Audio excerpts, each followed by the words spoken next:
Hello friends, आप सभी लोगों का स्वागत है आपके अपने YouTube channel math classes with Javed sir में। तो फ्रेंड्स, आज के सेशन में हम लोग 3 से 6 नवंबर 2025 के इम्पोर्टेंट करंट अफेयर्स को इस क्लास में चर्चा करने वाले हैं, जिसमें आज के सबसे महत्वपूर्ण खबरों, घटनाओं और परीक्षाओं से जुड़े सवालों पर हम लोग चर्चा करेंगे। और इस सेशन का मकसद है आपको हर दिन की ताज़ा और ज़रूरी जानकारी देना, ताकि आपकी तैयारी हमेशा अपडेटेड रहे, चाहे वो यूपीएससी हो या एसएससी, बैंकिंग या कोई एंट्रेंस एग्जाम। इस वीडियो का पीडीएफ आपको हमारे टेलीग्राम चैनल पे मिल जाएगा, जिसका लिंक वीडियो के डिस्क्रिप्शन में दिया गया है। आप उसे वहां से इजीली डाउनलोड कर सकते हैं। और इस वीडियो को लाइक और शेयर करना मत भूलिएगा। और अगर आप चैनल पर नए हैं तो सब्सक्राइब जरूर करें, ताकि हमारे हर दिन के करंट अफेयर्स सबसे पहले आपको मिल सके। तो चलिए बिना देर किए करते हैं आज के करंट अफेयर सेशन और देखते हैं आज की पहली खबर और पहला सवाल। तो आज का पहला प्रश्न है, नवंबर 2025 में भारतीय नौसेना के 40वें क्रम के चीफ ऑफ मटेरियल यानी COM के रूप में किसने पदभार संभाला है? तो इसका सही विकल्प हो जाएगा बी यानी vice admiral B Shiv Kumar. आइए इंपॉर्टेंट पॉइंट कवर कर लेते हैं। तो friends, vice admiral V Shiv Kumar ने भारतीय नौसेना के 40वें क्रम के चीफ ऑफ मटेरियल के रूप में पदभार संभाला है। और बात करें उन्होंने किनका स्थान लिया है, तो उन्होंने वाइस एडमिरल किरण देशमुख का स्थान लिया है। इनके पदभार ग्रहण करने की अगर तिथि की हम बात करें तो इन्होंने अपना पदभार 1 नवंबर 2025 से संभाला है। और इनका पद भी आप ध्यान में रखेंगे, 40वें क्रम की यह चीफ ऑफ मटेरियल यानी COM बने हैं। और इनका नाम क्या है, तो vice admiral B Shiv Kumar. अब हम बात करें भारतीय नौसेना की, तो आपको ध्यान रखना है हर प्रत्येक वर्ष नौसेना दिवस या भारतीय नौसेना दिवस 4 दिसंबर को मनाया जाता है। और अगर आपसे पूछा जाए कि वर्तमान में भारतीय नौसेना के प्रमुख कौन है, तो ये आपको याद रखना है एडमिरल दिनेश कुमार त्रिपाठी। और अगर आपसे पूछ दिया जाए कि भारतीय नौसेना की उप प्रमुख कौन है, तो इनका नाम भी आप लोगों को ध्यान में रखना है, वाइस एडमिरल संजय वात्सायन। यह वर्तमान में भारतीय नौसेना के उप प्रमुख हैं और मुख्यालय इसका कहाँ है, तो नई दिल्ली। ओके, अगले प्रश्न में चलते हैं। अगला प्रश्न है, नवंबर 2025 में भारत का 94वां रामसर स्थल किसे घोषित किया गया? तो इसका सही विकल्प हो जाएगा बी यानी गोगाबील झील बिहार। तो अभी फ्रेंड्स, नवंबर 2025 में बिहार राज्य के कटिहार जिले में स्थित गोगाबील झील को भारत का 94वें क्रम का रामसर स्थल घोषित किया गया। आपको बता दें, यह झील एक प्राकृतिक ऑक्सबो झील है जो गंगा, महानंदा और कोसी नदियों के संगम के क्षेत्र में स्थित है। और इसका क्रम भी आप याद रखेंगे, यह 94वें क्रम का इसे रामसर स्थल घोषित किया गया है। नाम इसका क्या है, तो गोगाबील झील। कहाँ पर है ये, कटिहार बिहार में। और इसे कब घोषित किया गया, नवंबर 2025 में। अच्छा, क्वेश्चन हमारे बिहार राज्य से संबंधित था, तो हम लोग बिहार राज्य के बारे में कुछ जान लेते हैं। अगर आपसे पूछा जाए कि बिहार की स्थापना कब हुई थी, तो याद रखेंगे आप 22 मार्च 1912 ईस्वी में। राजधानी कहाँ है, पटना है। वर्तमान में बिहार राज्य के मुख्यमंत्री कौन है, नीतीश कुमार। राज्यपाल कौन है, मोहम्मद खान।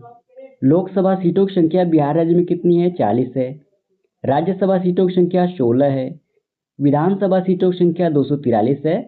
और अगर आपसे पूछा जाए कि विधान परिषद में सीटों की संख्या कितनी है, तो आपको याद रखना है 75।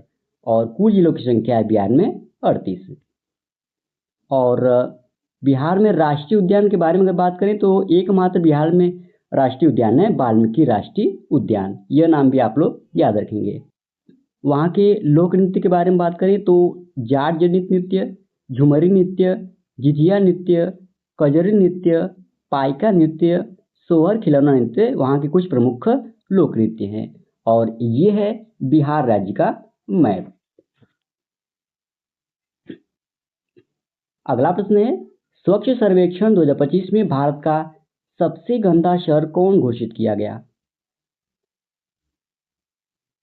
तो इसका सही विकल्प हो जाएगा बी यानी मदुरई। तो अभी फ्रेंड्स, मदुरई जो तमिलनाडु राज्य का एक प्रसिद्ध शहर है को स्वच्छ सर्वेक्षण 2025 में भारत का सबसे गंदा शहर घोषित किया गया है। आपको बता दें, यह सर्वेक्षण देश भर के शहरों की सफाई व्यवस्था, कचरा प्रबंधन, नागरिक भागीदारी और स्वच्छता सेवाओं के आधार पर किया गया है।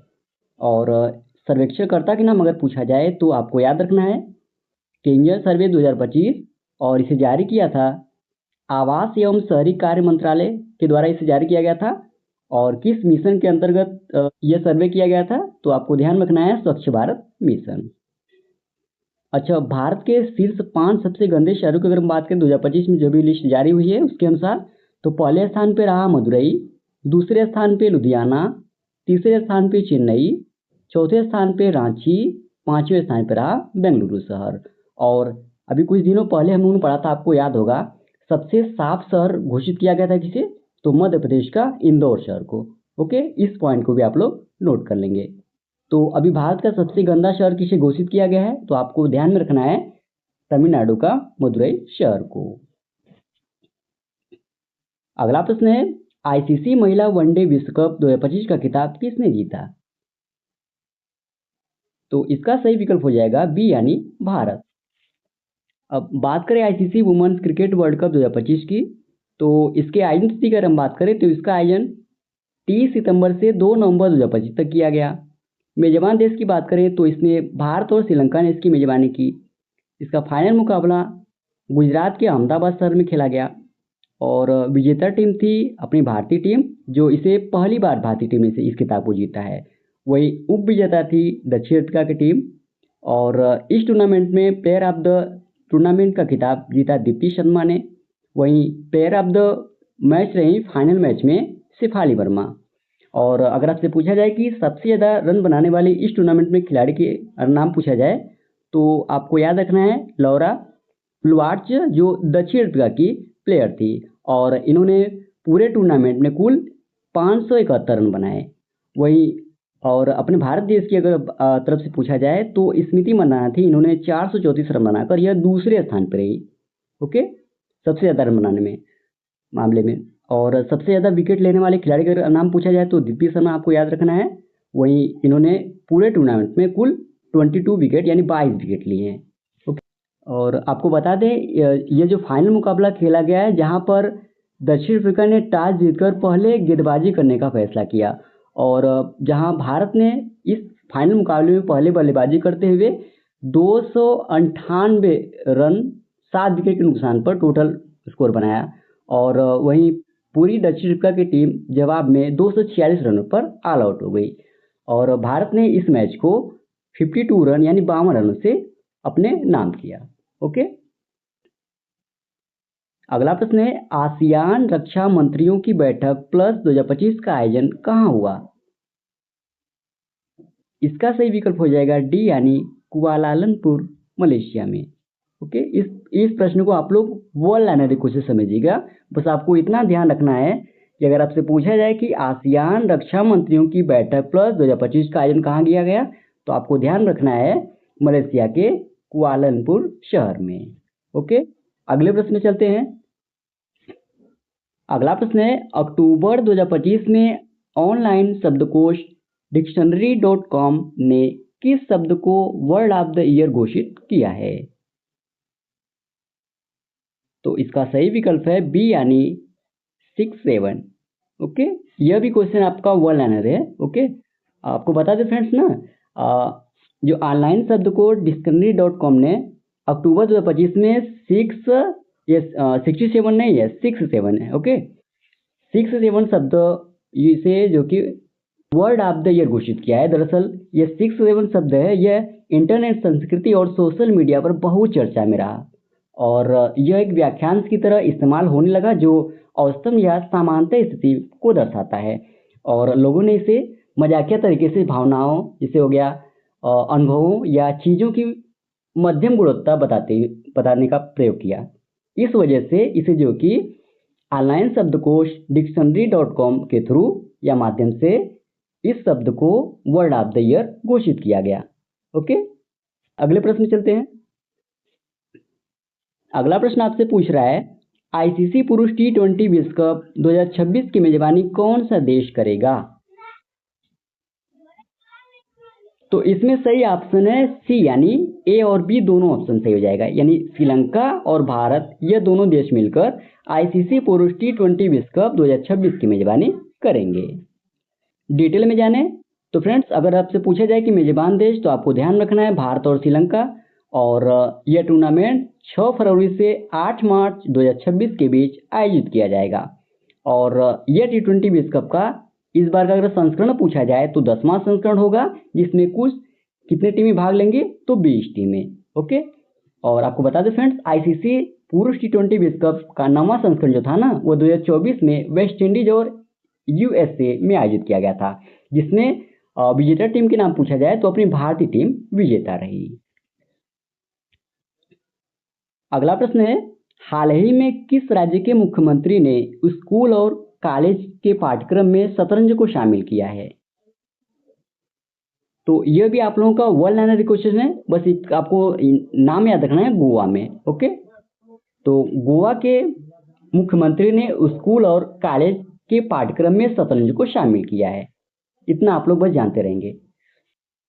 अगला प्रश्न है, क्लच शतरंज चैंपियनशिप शोडाउन 2025 का किताब किसने जीता? तो इस किताब को जीता है मैग्नस कार्लसन ने, यानी आपका बी ऑप्शन सही हो जाएगा। बस आपको इतना ध्यान रखना है कि अगर आपसे पूछा जाए कि क्लच शतरंज चैंपियनशिप शोडाउन 2025 का किताब किसने जीता, तो आपको इनका नाम ध्यान रखना है, मैग्नस कार्लसन। अगला प्रश्न है, भारत के गणतंत्र दिवस 2026 के मुख्य अतिथि के रूप में किसे आमंत्रित किया गया है?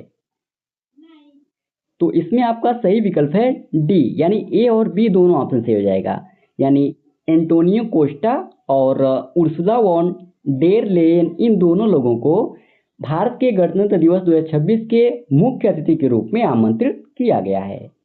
यह फ्रेंड्स भारत के गणतंत्र दिवस समारोह के इतिहास में पहली बार होगा जब किसी अंतर्राष्ट्रीय संगठन के 2 प्रमुख नेताओं को एक साथ मुख्य अतिथि के रूप में आमंत्रित किया गया है, जिसमें अतिथि का नाम आपको याद रखना है, उर्सुला वान डेन लेयन जो यूरोपीय आयोग की अध्यक्ष हैं, वहीं एंटोनियो कोस्टा यह यूरोपीय परिषद के अध्यक्ष हैं। इन दोनों लोगों का आपको नाम याद रखना है, जो वर्ष 2026 में भारतीय गणतंत्र दिवस के मुख्य अतिथि के रूप में इन दोनों लोगों को आमंत्रित किया गया है। अगले प्रश्न में पूछ रहा है, प्रवेग डायनेमिक्स द्वारा विकसित भारत के पहले रक्षा इलेक्ट्रिक वाहन का नाम क्या है? तो इसमें आपका सही विकल्प है बी, यानी वीर। तो फ्रेंड्स, भारतीय स्टार्टअप कंपनी प्रवेग डायनामिक्स ने भारतीय नौसेना के लिए देश का पहला इलेक्ट्रिक वाहन वीर, जिसका फुल फॉर्म है electric tactical all terrain vehicle, okay, इसे लॉन्च किया गया है। और यह फ्रेंड्स वाहन खास तौर पर सैन्य उपयोग या कह सकते हैं डिफेंस ऑपरेशंस के लिए बनाया गया है, और इसमें उच्च ग्राउंड क्लियरेंस और टेरेन क्षमता और लंबी रेंज वाली बैटरी दी गई है, जिससे यह कठिन इलाकों में भी आसानी से चल सकता है। और इसके निर्माण की अगर हम बात करें तो इसे मेक इन इंडिया के पहल के तहत विकसित किया गया है, और यह पूरी तरह से फ्रेंड्स भारत में डिजाइन और विकसित किया गया है। इसके उद्देश्य की अगर हम बात करें तो भारतीय सेना को एक पर्यावरण अनुकूल, आधुनिक और तकनीकी रूप से उन्नत वाहन उपलब्ध कराना है। ओके, मेन पॉइंट आप लोगों को निर्माता कंपनी का नाम याद रखना है, प्रवेग डायनामिक्स जो अपने भारत देश कंपनी है। वहीं इस वाहन का नाम क्या है, तो वीर है। और इसे किस लिए उपयोग किया जाएगा, तो इसे भारतीय सेना के लिए टैक्टिकल ऑपरेशन के लिए उपयोग में लिया जाएगा। और इसके उद्देश्य की हम बात करें तो रक्षा क्षेत्र में स्वदेशी और पर्यावरण अनुकूल तकनीकी को बढ़ावा देना इसका मुख्य उद्देश्य है। अगला प्रश्न है, शिक्षा मंत्रालय ने किस कक्षा से सभी विद्यालयों में एआई शुरू करने की घोषणा की है? तो इसका सही विकल्प है डी, यानी कक्षा 3। तो अभी फ्रेंड्स, शिक्षा मंत्रालय ने घोषणा की है कि देश के सभी विद्यालयों में कक्षा 3 से ही कृत्रिम बुद्धिमत्ता यानी आर्टिफिशियल इंटेलिजेंस यानी एआई और गणनात्मक चिंतन से संबंधित विषयों को पाठ्यक्रम में शामिल किया जाएगा। और इस निर्णय के अगर हम उद्देश्य की बात करें तो बच्चों में तकनीकी सोच, समस्या समाधान की क्षमता और भविष्य की डिजिटल तकनीकों के प्रति समझ को प्रारंभिक स्तर से ही विकसित करना है। और आपको बता दें यह पाठ्यक्रम शैक्षणिक सत्र 2026 और 27 से लागू किया जाएगा। अगला प्रश्न है, भारत की पहली निजी हेलीकॉप्टर असेंबली लाइन किस राज्य में स्थापित की जाएगी? तो फ्रेंड्स, कर्नाटक राज्य में भारत की पहली निजी हेलीकॉप्टर असेंबली लाइन स्थापित की जाएगी, यानी ए ऑप्शन आपका सही है। अगला प्रश्न है, यूनेस्को द्वारा रचनात्मक पाक कला का शहर या सिटी ऑफ गैस्ट्रोनोमी के रूप में शामिल होने वाला दूसरा भारतीय शहर कौन बना है? तो लखनऊ बना है, यानी डी ऑप्शन आपका सही हो जाएगा। तो अभी फ्रेंड्स, यूनेस्को ने हाल ही में उत्तर प्रदेश की राजधानी लखनऊ को क्रिएटिव सिटी ऑफ गैस्ट्रोनोमी का दर्जा दिया है। और यह सम्मान फ्रेंड्स पाने वाला भारत का दूसरा शहर बना है। अगर आपसे पहले शहर का नाम पूछा जाए तो आपको याद रखना है, इससे पहले हैदराबाद को यह दर्जा मिल चुका है। अगला प्रश्न है, ओलंपिक पदक विजेता मैनुअल फ्रेडरिक का 78 वर्ष की आयु में निधन हो गया। वे किस खेल के प्रसिद्ध खिलाड़ी थे? तो इसका सही विकल्प हो जाएगा बी, यानी हॉकी। अब बात करें मैनुअल फ्रेडरिक की, तो ये फ्रेंड्स भारतीय फील्ड हॉकी के प्रसिद्ध खिलाड़ी थे और 1972 के म्यूनिख ओलंपिक में कांस्य पदक जीतने वाले भारतीय हॉकी टीम के ये सदस्य थे। और उन्होंने भारतीय टीम के लिए एक मजबूत डिफेंडर या आप कह सकते हैं रक्षक खिलाड़ी के रूप में खेला और अपने नेतृत्व प्रदर्शन से टीम की जीत में अहम भूमिका निभाई। और उन्हीं का फ्रेंड्स अभी हाल ही में 78 वर्ष की आयु में निधन हो गया। ओके, तो आपको इनका नाम ध्यान में रखना है। मैनुअल फ्रेडरिक यह किस खेल से संबंधित थे या जुड़े थे? तो फील्ड हॉकी। और इन्होंने कौन सी उपलब्धि हासिल की थी? तो 1972 म्यूनिख ओलंपिक में इन्होंने कांस्य पदक जीता था। और इनकी मृत्यु कितनी वर्ष की आयु में हुई है? तो आपको ध्यान रखना है 78 वर्ष की आयु में। ओके, इतना आप लोग ध्यान में रखेंगे। अगले प्रश्न में चलते हैं। अगला प्रश्न है, किस शहर में भारत में पहली बार डिजिटल राष्ट्रीय समुद्री मत्स्य पालन जनगणना 2025 शुरू की गई?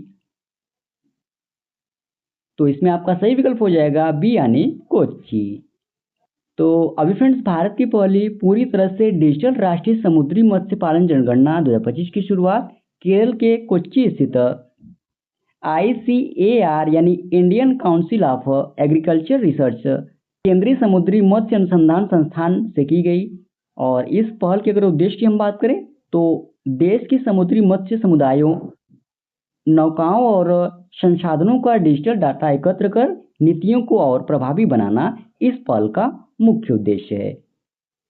तो मेन पॉइंट हम लोग को इस प्रश्न में याद रखना है कि अगर आपसे पूछा जाए कि भारत की पहली पूरी तरह से डिजिटल राष्ट्रीय समुद्री मत्स्य पालन जनगणना 2025 की शुरुआत कहाँ पर की गई है, तो आपको ध्यान रखना है कोच्चि।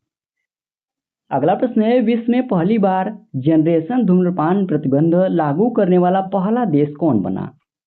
तो इसमें आपका सही विकल्प है बी, यानी मालदीव। तो अभी फ्रेंड्स, मालदीव विश्व का पहला ऐसा देश बना है जिसने जनरेशन आधारित धूम्रपान प्रतिबंध लागू किया है। इस कानून के अनुसार फ्रेंड्स 1 जनवरी 2007 के बाद जन्मे व्यक्ति अब देश में तंबाकू उत्पाद खरीद, उपयोग या बिक्री नहीं कर सकेंगे। और आपको बता दें यह कानून 1 नवंबर 2025 से प्रभावी हुआ है, जिससे भविष्य की पीढ़ी को धूम्रपान से मुक्त समाज की ओर अग्रसर करने का मार्ग प्रशस्त हुआ है। ओके, तो आपको मेन पॉइंट इस देश का नाम याद रखना है, मालदीव, जो विश्व का पहला ऐसा देश बना है जिसने जनरेशन आधारित धूम्रपान प्रतिबंध लागू किया है। अगला प्रश्न है, केन विलियमसन किस टीम से संबंधित हैं जिन्होंने T20 क्रिकेट से संन्यास ले लिया है? तो इसका सही विकल्प हो जाएगा सी, यानी न्यूजीलैंड। तो अभी फ्रेंड्स, केन विलियमसन ने अपने देश न्यूजीलैंड मेंस क्रिकेट टीम के लिए T20 इंटरनेशनल क्रिकेट से संन्यास ले लिया है। आपको बता दें उन्होंने कुल 93 T20 मैच खेले, जिसमें उन्होंने 2575 रन बनाए। और उन्होंने न्यूजीलैंड के पुरुष T20 में दूसरे सबसे ज़्यादा रन बनाने वाले भी बल्लेबाज के रूप में समाप्त किया। और उन्होंने टी20 में 75 बार कप्तानी की। हालांकि फ्रेंड्स आपको बता दें, उन्होंने सिर्फ टी20 फॉर्मेट से संन्यास लिया है। वो अभी भी टेस्ट और वनडे क्रिकेट में उपलब्ध रहेंगे। और यहाँ से एक पॉइंट आप लोगों को और बता देना चाहते हैं। अब केन विलियमसन ना, ये फ्रेंड्स जो आईपीएल फ्रेंचाइजी की टीम लखनऊ सुपर जायंट्स है के लिए यह 2026 सीजन में रणनीतिक सलाहकार यानी स्ट्रेटेजिक एडवाइजर की भूमिका यह निभाएंगे। ओके, इस पॉइंट को भी आप लोग नोट कर लेंगे।